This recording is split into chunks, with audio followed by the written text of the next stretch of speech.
everybody's talking about economic transformation. Everybody knows that really for South Africa to get where it needs to go, a lot has to be done to create wealth, create jobs. Where does agriculture fit into this? What is the potential for agriculture to achieve this transformation? Thanks, Greg. I think there's a lot of potential for agriculture to achieve this. I think what needs to happen is that we need to become more innovative in how we do this. As we know, the sector is not transformed to the extent that we want it to be transformed. And as the IDC, what we are doing is we are looking for innovative ways to see how we can bring inclusivity, transformation, as well as job creation into the transactions we finance. So let me just give you a few examples. If we finance a big processing hub, so let's call it a big dairy or a big abattoir, for example, you'll find the raw material throughput, the raw milk or the animals would come from a few commercial farmers in the area. But we also know that within a certain radius of that processing hub, there will be a lot of other smaller farmers who are also producing the similar feedstock, who have their few cows or their animals that they could also send to the processing hub. So we always say, as much as we need the larger commercial farmers to ensure the supply of raw material into these processing hubs, we also want to include the smaller farmers in the area to see how best we can bring them along, how we can help them take their product off their hands and grow them to become more sustainable. To add to that, I also believe that it's not just about giving a small farmer an offtake or taking his livestock off his hands to a processing hub, but how can we get the smaller farmers, the upcoming entrepreneurs, to participate further up the value chain? So we all know that the further up the value chain you participate, the bigger the margins, the bigger the profitability. So we don't want to leave these farmers purely at a primary level. If we can move them up the value chain, that's even better. So for example, we would say the farmers that are producing at a primary level, you can supply your raw materials to the processing hubs. But at the same time, what stops us from grouping those farmers together and say, why don't you take up a small shareholding or a shareholding in the processing hubs? In that sense, you're participating at the primary level, but you're also participating at the processing level. So you're participating further up the value chain. And I think models like these, are going to help us achieve the transformation levels and the entrepreneurship levels that we need. Let's talk more about this. So it's upskilling up through the value chain, isn't it? Yes. Participating in the dairy that you mentioned is actually going to also create more of an entrepreneurial awareness, greater management skills can be passed on.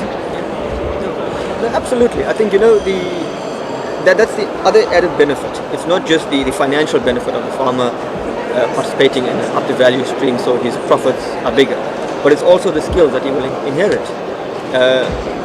We would look at whenever we participate in a project, say a processing hub, we either retain the existing skills that are in the hub and we ensure there's transformation of skills from the existing skills or the existing management that has probably run the place for 10, 20 years, and ensure there's transfer of skills to the new management team, to an extent the shareholders as well.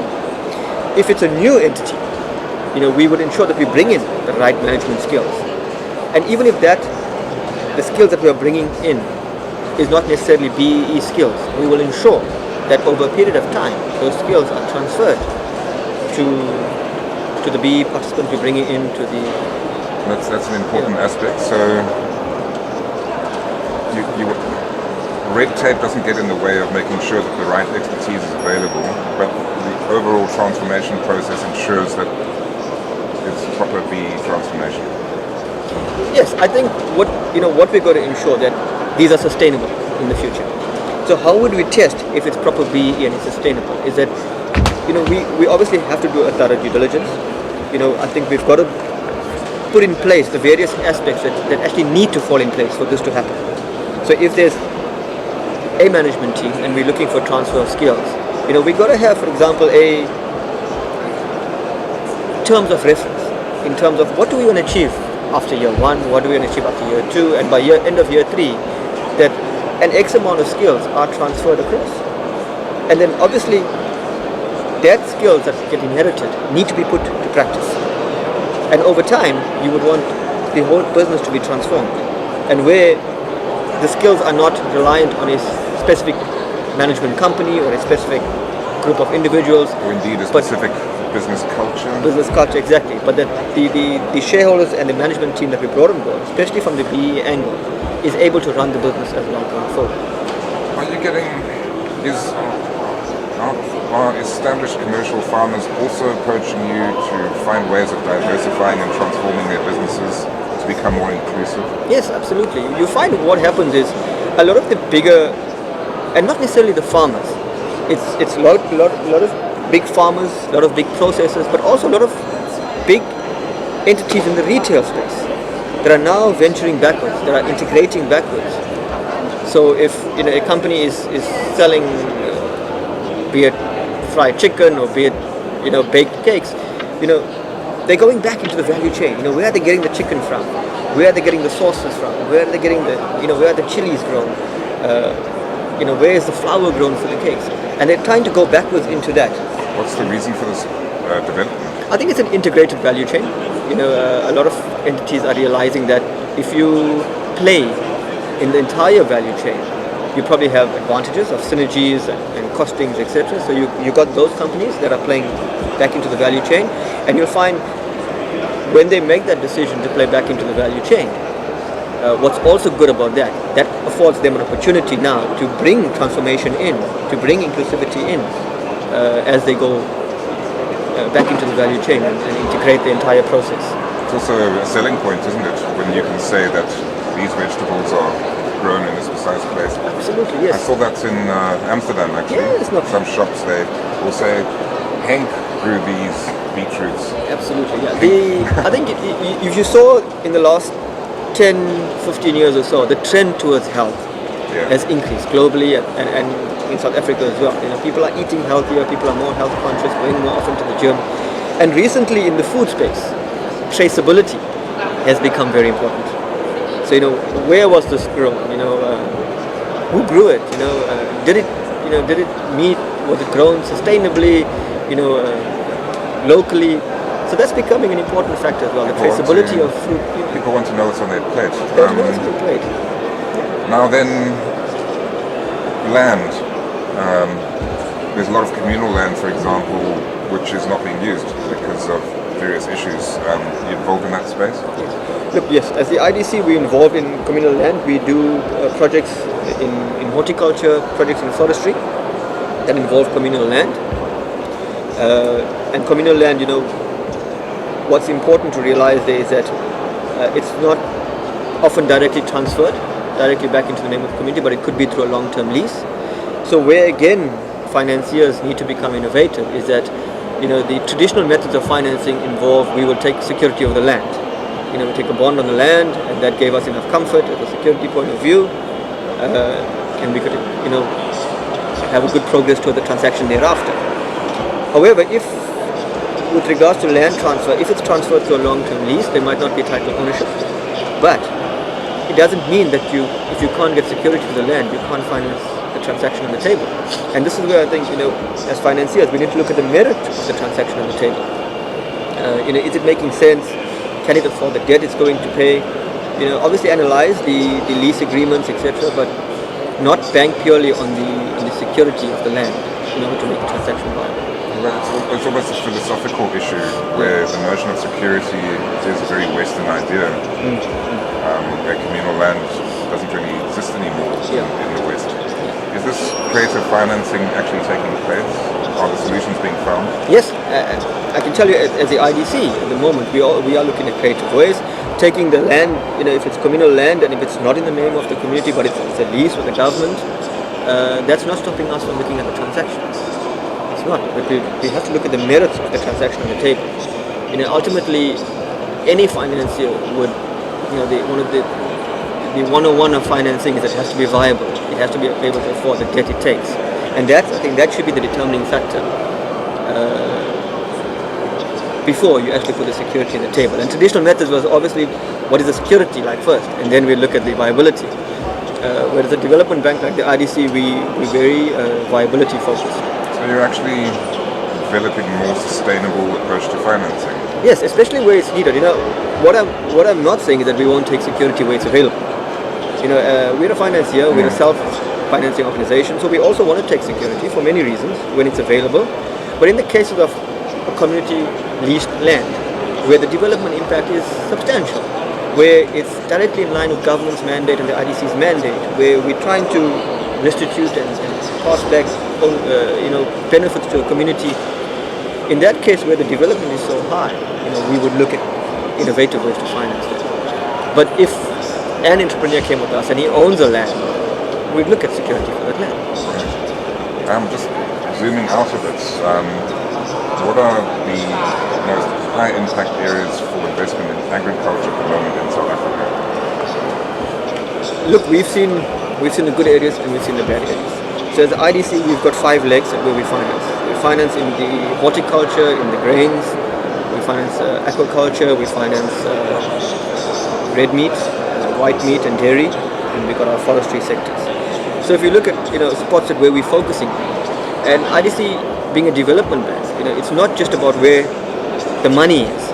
I think for us it's where the development is as well. So for example, a community project in forestry is hot on our plate because of the development impact. We also look at the same time what are our high value South African crops, those that we use locally, but also those that we export. Our avos, our berries, blueberries, our nuts that are grown, pecan nuts, macadamias, etc. Our high value crops. How can we capitalize on niche in that area to grow that? Look, another angle, as I was saying, the forestry angle would be how do we support the communities in terms of ownership, in terms of job creation, but also we look at, for example, import replacements. What are we importing in the country that we probably can manufacture locally? It sounds like there's quite a focus on forestry. Can you talk about that a bit? There is a focus on forestry. It's I would not necessarily bigger than any of the other sectors we focus on, but it has a high development impact. So if I can quantify it like that, the forestry sector lends itself to land being transferred back to communities. So it actually contributes to job creation, mostly in areas where it's rarely required, because it's out in rural areas. We also then have the opportunity for the communities to own a majority stake or even up to 100% of that forestry project. At the same time, then the downstream benefits of sawmills, furniture manufacturing, etc., can be fielded in there. So it's an area of high development impact. That also helps with the struggle against climate change. Absolutely, but so are some of the other sectors, like specific parts of horticulture. We also have the high development impact. It could also be high in rural areas. So at IDC we look at it case by case. If the transaction has a high potential for development impact, it's a large job creator, it's an area where it's uplifting, socio-economic activities, it will be high on our list to try and make that work. And it's going to be developing further. So what trends are you looking at for next year in terms of agriculture and development? Basically, what's in the pipeline for the IDC? I think we've got, as we spoke about, there are some forestry projects in our pipeline that we look at, community forestry projects. We're working closely with government on some of the government projects where there's land redistribution. So that's in our pipeline as well. We're also looking at, as I mentioned earlier, the high value crops, the high job creating crops as well, such as your blueberries, your avocados, your other crops in that space. But also you've got the meat value chain, and we know we might have excess capacity in our processing side of it in abattoirs, but maybe a shortage of animals. So how can we support in the feedlot space so we can push through more volume into the capacity in the processing side in the abattoirs. Politically, there's a feeling that sub-Saharan Africa is opening up a bit more. Angola, Zimbabwe, all kinds of things are happening. Do you work across borders? We can finance cross borders. But at the same time, we can also look at core opportunities. So, for example, nothing stops, if for example, soya grows better in Zambia or another neighboring country of ours, and they've got more land available, and we don't have that much land, or crop doesn't grow well over here in South Africa. Nothing stops us from partnering with a neighboring country of ours to grow the crop. We can process it in South Africa. If we shouldn't be restricted by, the amount of arable land we have in South Africa, which I'm told is between 12 and 13%, of which about between 20 and 25% is actually cultivated. Angola particularly is fantastically fertile, Yes, but so- rather inaccessible. Yeah. So the project to fund a highway, an airport or something that would enable, would that be the kind of project you'd be involved in too? Yeah, the infrastructure side of financing is handled through our IDC Industrial Infrastructure Unit. Yeah. So we have an infrastructure unit that looks at projects with infrastructure. We're mainly in the agricultural space. Yeah, but back to your question, we look for opportunities where we can co-develop with neighboring countries. Where it makes sense and where. I think you're going to have a very busy time ahead of you in the near future. Yeah, no, it's busy, and then we also can't forget the technology innovation that's happening at the moment. People are talking about the fourth industrial revolution for IR and how it impacts agriculture. We always think, okay, for IR it's computers and it's machinery, but it has an impact on the agricultural space as well. As the head of agriculture, I've always asked it, technology innovation, machinery innovation often leads to job losses because you have machinery replacing jobs, and that can be true as well. Jobs either will be lost or jobs might not necessarily increase, they might remain stable. And given the high unemployment that we have in the country, I think then the solution really there is we need to expand the industrial base. And if we are saying only a fraction of our arable land is actually being cultivated, then we really need to expand. So yes, machinery will be there, and innovation and technology will be there. We can't ignore it because that's what makes a business competitive. But at the same time, how do we cater for the job creation, which is paramount in this country? And that's where I think we need to look at how do we expand the base. How do we create more farms? How do we create more processing facilities so we can absorb more jobs and at the same time absorb the newest technology? And this is already beginning. You are in the process of facilitating the expansion of the base. Yes, no, that's where we play in. We look at expansionary finance, new startups, greenfield projects, acquisitions with expansions. Yes, so most of our transactions we do involve some level of expansion or a new startup, which ultimately is industry expanding the base.